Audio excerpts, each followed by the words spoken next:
अब वहीं पश्चिम बंगाल में तृणमूल कांग्रेस ने इंडी गठबंधन को दरकिनार करते हुए सभी 42 सीटों पर अपने उम्मीदवारों के नाम का ऐलान कर दिया।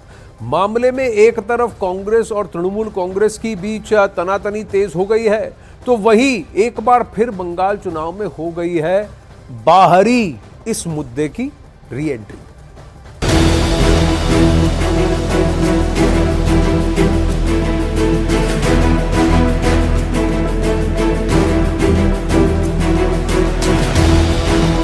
यूसुफ पठान बरहामपुर से टीएमसी उम्मीदवार, कीर्ति आजाद दुर्गापुर से टीएमसी उम्मीदवार और शत्रुघ्न सिन्हा आसनसोल से टीएमसी उम्मीदवार।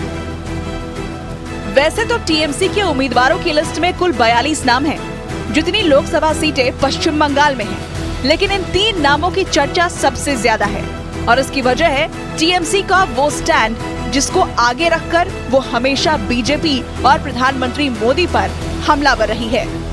मुद्दा बाहरी का।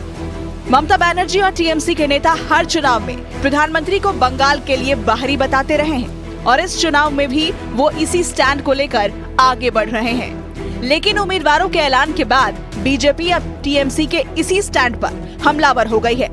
बीजेपी ने टीएमसी पर बाहरी लोगों को उम्मीदवार बनाने का आरोप लगाया है और ममता को उनके स्टैंड की याद दिलाई है। जब तृणमूल कांग्रेस का लिस्ट निकला उसके आधा घंटा पहले ही भतीजा वहाँ पे बड़ा बड़ा डायलॉग मार रहा था, बांग्ला बंगाली को लेके बीजेपी एंटी बंगाली है, ये सब डायलॉगबाजी चल रहा था। अब जब कैंडिडेट निकला देखा गया कि बाहर से लोगों को ला रहे हैं। कीर्ति आजाद कौन सा बंगाली है मुझे पता नहीं, यूसुफ पठान कौन सा बंगाली है मुझे पता नहीं। यूसुफ पठान गुजरात से आते हैं, मोदी जी भी गुजरात से आते हैं, मोदी बहिरागत है। टीएमसी